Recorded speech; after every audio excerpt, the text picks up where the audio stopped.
Hey cinema community, we're here at our local AMC. Just got done seeing the movie Love Hurts in Dolby Cinema. This is our full movie review. Rebecca, what do you think? Everyone was kung fu fighting on Valentine's Day.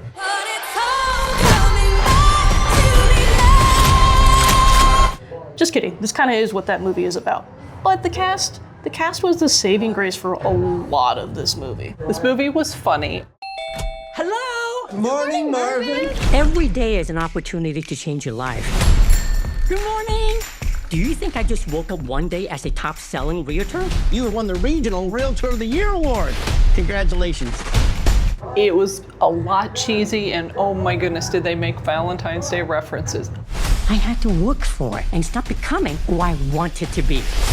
Aww. Up the hill. I have not seen so many hearts in so long. I mentioned in my earlier going to see that I was worried that the trailer was going to spoil the whole movie. It kind of spoiled a lot of the movie. I thought a has-been killer like yourself would be scarier. Who are you? We work with your brother. He brought us in to find you. After you let Rose go. Where's the girl? Where's the money? And there are some changes, so it's not as cheesy. But the trailer did not do this movie any favors. It's a lot better than the trailer's making it look, but the movie's still not that great to me. This movie had a lot of stunts.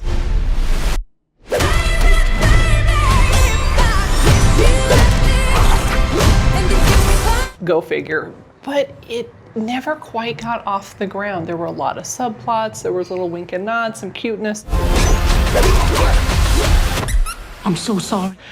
But it never really grabbed me in the way that I really wanted it to. I've seen a lot of the acting team in this movie perform stunts that are awesome. The lead actor actually was a stunt supervisor on some movies that you may recognize, including the first X-Men movie. So I was really hoping to see some very fluid movements. This little 4-foot nothing spider monkey ninja got hopped. Instead, the editing really chopped the movement you saw in the sequence, and it destroyed the momentum that you were expecting to see. This movie, I think one of its big saving graces was it was short. It was about an hour and a half, and honestly, had it been longer, I think it really would have dragged on to the point of looking at the watch, wanting to go, all right, we got it, moving on.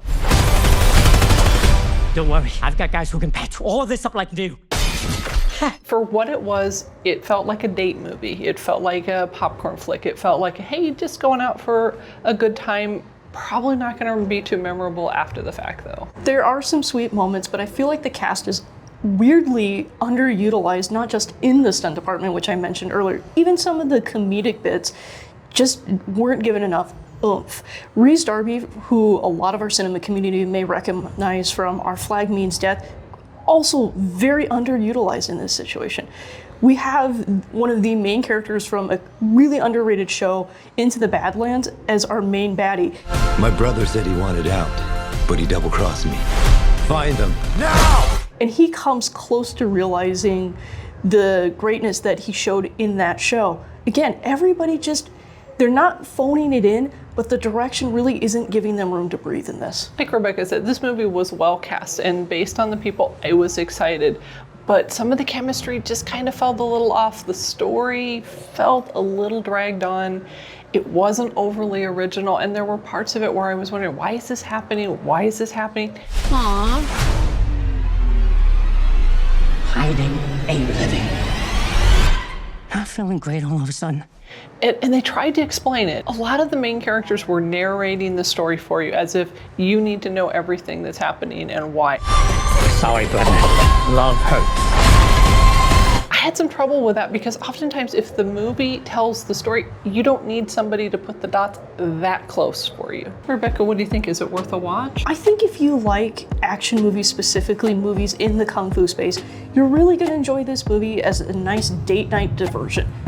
For everybody else, maybe stream this one at home. I agree with Rebecca. I don't think it's run out and go see it. In Dolby, of course, it made it a little bit better, but I just think it's more of a popcorn flick or checking out a movie at home on a Friday night. This has been a review of Love Hurts. We want to hear from you in the comments. What's your favorite Valentine's Day mashup film? And if you want to check out some of our other reviews, click the links to the right.